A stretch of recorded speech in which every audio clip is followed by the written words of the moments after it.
What's up, my beautiful marketing people? We are back with another episode of Mind Your Marketing. Today, joining us from the Nutter, and she went to the Ohio State University, is Alicia Long. Alicia, how you doing? Good. How are you, Jordan? Thanks for having me. I am good. I had to drop that Ohio State reference. I know people who are Buckeyes are very, very proud of that. So That's I right. always want to, you know, give the stage for that for a second before we hop Go in. Bucks. um, but let's jump right in. People who heard it and they're like, "Okay, Nutter, what's this?" Right? They're probably going, "What the heck is that?" So give the Yeah. breakdown. What's the company? Walk me through the idea, getting it to here, and then we'll jump in. Yeah, sounds good. Happy to share a 30,000 foot view of the company. So, Nutter, the Nutter, you probably saw us on Shark Tank, season 14, most recent episode. So, we're a consumer tech company. We make plant based milk makers as well as subscription for anything that you possibly need to make your own plant based milk. So it's kind of like Nespresso, but for plant based milk. Because nowadays people drink almond milk, oat milk, and when you go to the store and purchase those store bought plant based milk, and then they're basically overpriced water. So a lot of them, they only have like less than 2% of almonds, and so it's not very healthy, and it has a lot of emulsifiers, gum, added sugar, rapeseed oil, things that would create like inflammation longer term if you consume that every day. So as a Chinese immigrant, I grew up drinking homemade plant-based milk. So when I was pregnant with my son, I wanted to make my own, but the process is just very long and lengthy. If you use a blender, then you have to use a cheesecloth, and you have to strain it, create a mess, and then you have to clean it. So, as a busy mom, like I don't have time for that, but I do want to drink healthy. So that's why I created Nutter. Basically, we wanted to provide a convenience for those of you that wanted to drink healthy. And then, so that's how Nutter was created. So in 2021, that's when we got to work. So it was created during the pandemic, and I was pregnant, right, with my son. So and then it took us about a year, so at the probably in mid 2020, it was like at the beginning of a pandemic, and we started product development, and then we finished development in July. We took it to market, and then first year we did close to $1 million within 5 months. So we just knew instantly was a product market fit. A lot of people And have the how did same. you? Sorry to jump in. When Yeah, you no, took it to market, was that largely D2C online? Did you have influencer like a marketing. community, or did you just like go retailers? How did you do that? It was basically D2C. So we did a lot of like, I did a lot of dirt work in contacting influencers, people who have authority in their community, right? So and then back then that I would say back then, it was like 2 years ago, people starting to realize that there is a lot of junk in their plant-based milk, like Oatly and almond breeze. So that's what how we started, and then we kind of combine it with performance marketing and took it to market. And then now we are live on Target.com, on Williams Sonoma, Surla Top. We're talking with Starbucks and Costco. So activating a lot of retail relationship. Cool. And then that brings you to today. You're pushing for the retail relationships. Obviously, the trend towards health, and I would say a pushback against dairy. I live in Los Angeles, so like if you go to get a coffee, it's default is you're getting some sort of nut Yeah. milk, you're getting oat milk, you're doing something, right? Yeah. Um, w- Now you before were a recruiter. Did you always have, a tech recruiter? Did you have this like how long was this idea percolating for in your head where you're like, I want to do this. I Yeah. want to get into this like consumer tech, or was it, just kind of a happenstance? Like what was the thing that brought this idea, to say, okay, it's time for me to, Yeah. press go. So I was in tech for quite a long time, like 8 or 9 years, and I was working for Google. And I was literally just staring at the micro kitchen and look at how many cartons of milk, like plant-based milk, that people just go through on a daily basis. And I was like, I can't imagine in coffee shops and how many people are like how many cartons that coffee shops go through, right?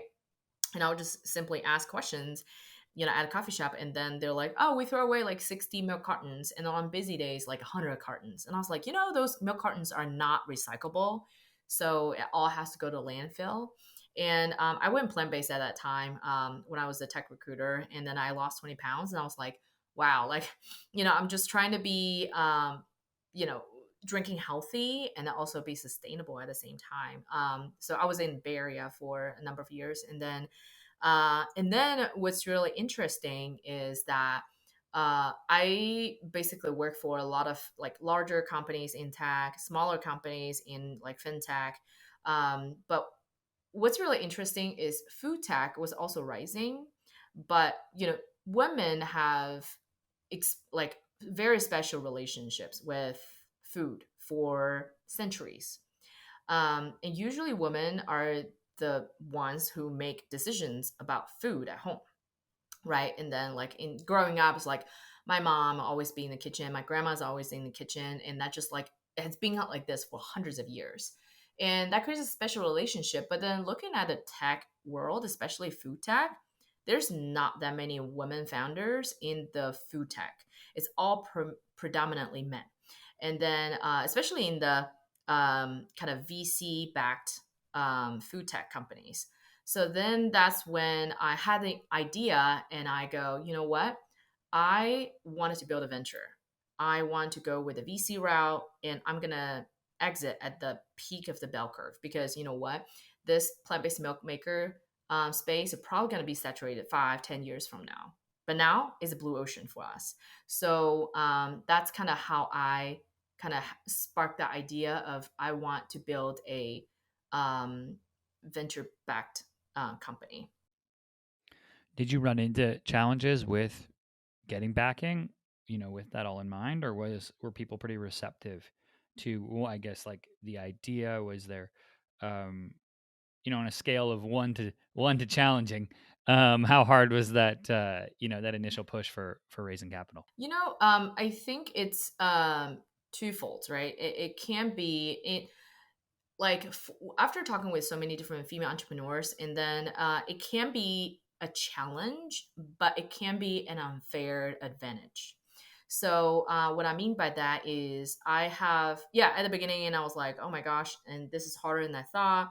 And then when I talk with, VCs, and some of them, they don't even drink plant-based milk. They don't even know you can actually make plant-based milk. So it's like trying to sell lipsticks to a 70-year-old men, right? It's really hard for them to understand the brand ethos behind it. Now, when I started to speak with female founder focused VCs, or they have mandates about, we wanted to support minority, or, we want to support female founders. And I found it's a little bit less resistant. And then I met some really amazing female founders, and they are just absolutely blow my mind. And they're Google venture backed, and they are, government backed, and have all different grants for female founders. And I was like, wow, I did not know it exists. It can definitely be a way to fundraise, right? And then being a female entrepreneur or minority. So I think there are resources out there. We're just gonna have to, be able to focus our energy on talking to the right people. I love it. And then one of the things I do ask people who've been on Shark Tank, is just, do you see what I call like the Shark Tank bump anytime the episode airs? Do you all notice? You go, oh, the episode must have aired yesterday. Definitely, we saw a quite significant increase. I think yield like after we aired, it was like $500,000 in increase, and then in sales. But also we had retailers. Costco reached out to us after the show, and I think it was a great turnout. And even though we didn't get a deal, but I think just for what's worth, we were asking for like 500,000 for 5% of the business, and then they want four times of that. And so it's just not fair for the existing investors, but we were able to raise close to 1.8 million after the show. So I think resources out there, but my advice is like don't give away um, that much of an equity when you don't have to. Yeah. That's one thing with that show. They'll definitely position you to like it'll just screw your cap table. But you get the free now every time that airs, there's a free commercial. So it's also that in primetime TV. Um, I love it. Now we talked a little bit before we hit record about ecom, where it was, where it's going, right? Now, marketers, I swear, I feel like people are gonna like talk about like before iOS 14, before iOS 14 when we could all just ROAS was king and we could turn a profit no matter what. Um, and then obviously iOS updated privacy and it became a lot harder um, to scale profitably with DTC brands on social and social ads. And then now we've seen a big push. So that's where we were.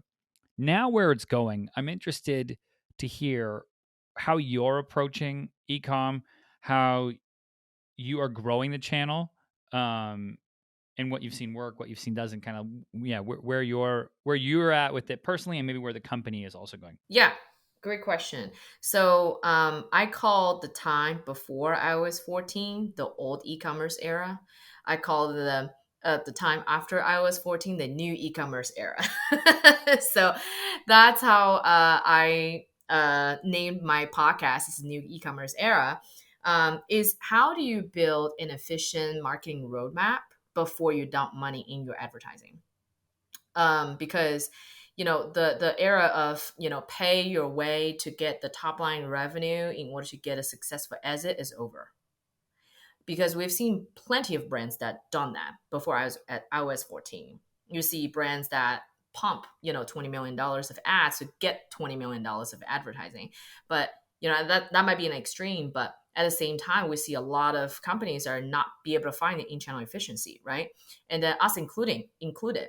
So how do we solve that problem is by taking a look at different channels. And then how do we allocate?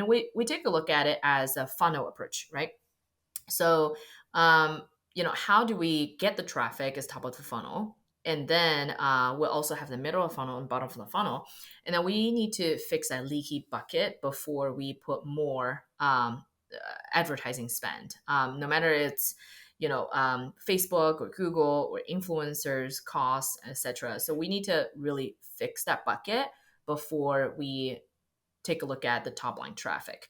Um, so what I mean by that is, are you building a really great retention, program? So how's your email SMS conversion, right? And then also, how is the different sales channels? Are you activating on not only just a website but also Amazon, but also TikTok shop? Are you set up on TikTok shop? Because people nowadays that buy wherever, it's not only just a website. People go through the Instagram ad, they don't buy, they just go to straight to Amazon, and then boom, it'll be by my doorstep in the next like 4 hours, right? And then you never know, because people do whatever is convenient for them. So our job is to make sure that we create a community and we also capture the traffic on the bottom of the funnel. So when I say community over commodity, is that it can be easy to just promote about like any products. Amazon made me buy this, etc. But why? Like, we are the reason why we're able to protect our premium pricing is because we build a brand. We build a brand that people recognize, that is on a speedboat of be the number one in the market, right? For the plant-based milk maker industry. Now, whatever the brand you're in, like, try to be capturing the top 10% of the market penetration. Like, we're not greedy. We just want 10% of market penetration. And that's like $300 million. So of 10%, 10% of the $3 billion, $30 billion. But at the same time, you think about how big is your market, right? And then how do you penetrate top 10% of the traffic?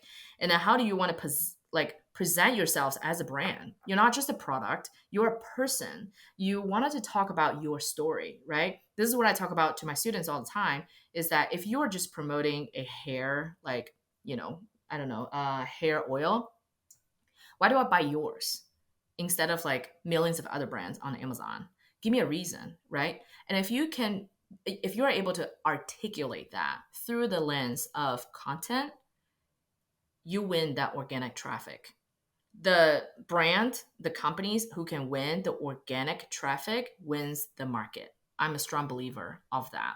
And then if you pair with advertising, you'll be able to significantly drive down your CAC, drive up your LTV, and then you show the marketing efficiency over time. That's when you're investable. Because when I talk with 300 different VCs. It's not that VCs are not investing. VCs are investing in the most efficient companies. They don't want to dump $1 million, $2 million in when the company is burning so much. When they see, okay, there is a path to break even, there's path to profitability. That's when I invest in $3 million and knowing that I'm going to see my money back. So that is my kind of 2 cents on in this capital market and how do you think about marketing efficiency? Yeah, for me, it's like I think that's spot on, and I think the shift is like getting from just such a sole, like just ROAS mindset to more of a MER. Like this is how is everything supporting everything in omni-channel. And when we do this, like you said, is organic content fostering community? Is it telling stories of the customer or the challenge that the brand is taking on?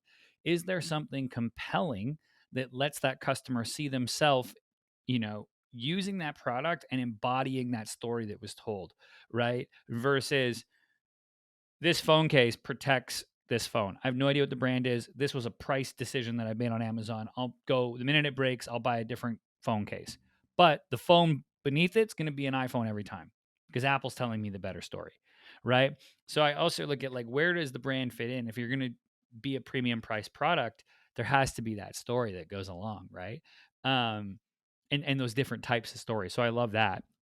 Now, as you all are doing this and approaching it, where do you see short form content kind of fitting into your content mix? Yeah. So I have some thoughts on some short form content, but I'd love to hear yours. Yeah, I think we should do both. I mean, I was just on the call with our marketing team. Like, nowadays, every single platform, it looks very similar, right?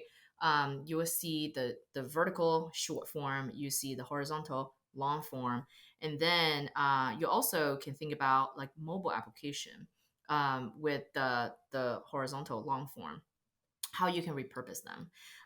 So the the habit of us doing like creating content is not just going to be like, oh, I'm just going to create a TikTok video. No, it's I'm creating a video and I'm posting on TikTok, Pinterest, Instagram, YouTube Short, and Pinterest, right? And then all of the platforms have the same exact content, just vertical, right? And then meanwhile, when I am making this video, guess what? I have another set of phones that's doing TikTok Live, Instagram Live, YouTube Live, and Pinterest Live. I'm multi-purposing and then capturing all the traffic that is free. Yeah, I love it. And on that, I think the thing that people miss is like they think, oh, that's too much of one message. People will get tired of it. And it's like, no, we don't know what's going to hit, right? We're going to Right. take this podcast will go on the Spotify app. It'll go on YouTube. We'll then splice it down. We'll then take quotes out and make graphics of those quotes. I will also do a slideshow to be like how ecom has changed. And I'll put a quote from you in there. And it's like this one conversation will create 40 pieces of content without blinking. And one of the ones that I might think is like, maybe that's a bit repetitive. That could be the one that hits, right? Yeah. So that's the other part that I think is so crucial. Not to get, we might get tired of the marketing message and the materials, but the consumer might be seeing it for the first time. There's millions and millions and millions of them. They haven't seen you and heard of you. So yeah, so definitely get yourself out there. I think especially it's free, right? And then organic content has been like in the I don't know past couple of years and just being overlooked because people always think that advertising is the way to go. Well, really, to me, organic and paid should be like working in tandem, because advertising, yes, it sets the interest, the age, the geographic location. But guess what? You can also train your algorithm in your organic channels to perform the same way, because too many like brands, I don't know how their TikTok is managed by who, but the person who's in charge of the TikTok account, they better not watch any video that is not related to the brand. Because if they do, guess what? It's going to be labeled. If you're a coffee shop owner and if you watch like dog videos, and TikTok is going to be confused, and they're going to be promoting to more people who don't care about coffee. So that's what I try to tell my team, because I have like 30 interns and they're all in charge of different accounts. And I said, you better not watch ramen videos on the main account. I know. It's like if you find yourself getting sucked into one of those compelling videos where they're like putting together a car in 1 minute, you're gonna swipe, get back to the ones that are on brand. Um, Now, with with all of this, you now have a new podcast coming out, right? So tell people what that podcast is about, the name of it, and where they will be able to find it. Yeah. So the name of the podcast is called New E-commerce Era.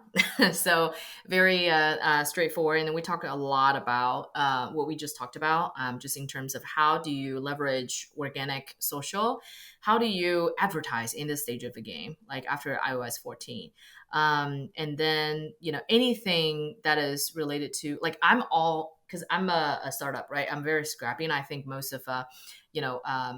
Most of the small businesses are like, when you're first starting out, you don't have a lot of capital to throw in the performance marketing, but you want efficiency, right? So that's what I'm talking about. So I talk a lot about TikTok marketing and the new form of TikTok marketing, which is TikTok Live, TikTok Shop, and how do you monetize on that as a business, because all of that is about to change, and because TikTok marketing has exist, they've been around since 2014. In China it was called ByteDance, right? It's called Douyin. So that has exist, over the last few years, and then literally brands in China, in the UK, in the 8 other countries, they've been on TikTok Shop, and they have changed how e-commerce is shaped. Because right now we're still using Amazon, right? But what you'll see is Amazon starting to doing Amazon Live. Why?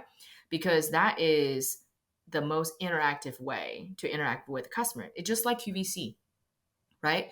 And then that you get to interact, and you get to see the product, and you get to ask questions, you get to like, you get to comment, you get to share, you get to interact, engage with the brand. So it's literally like QVC but on TikTok, which is TikTok Live. And by the end of the day, Amazon is not an entertainment platform. People don't go on Amazon to get entertained, to watch their live, but people do on TikTok Live. And then if they really like it, now this stage of the game, you better like kind of present yourselves as this is not something you need, this is something you want, like I really want it, and then this is when people like, oh, TikTok made me buy it. Like 99% of the time when I buy on TikTok, it's like something that I didn't think I need. So as a brand, if you like want to get yourself out there, definitely utilize TikTok Live and TikTok Shop. That's what I talk about a lot on my New E-commerce Era podcast. I love it. And you can check that out. We'll also link to the podcast once it's up running. Alicia, thank you so much for coming on today. Also, let people know where they can get their own Nutr to start making great nut milk at home. Yeah, for sure. You can look us up on Instagram at Nutr Machine, Nutr Machine. Also on TikTok is just Nutr, Nutr.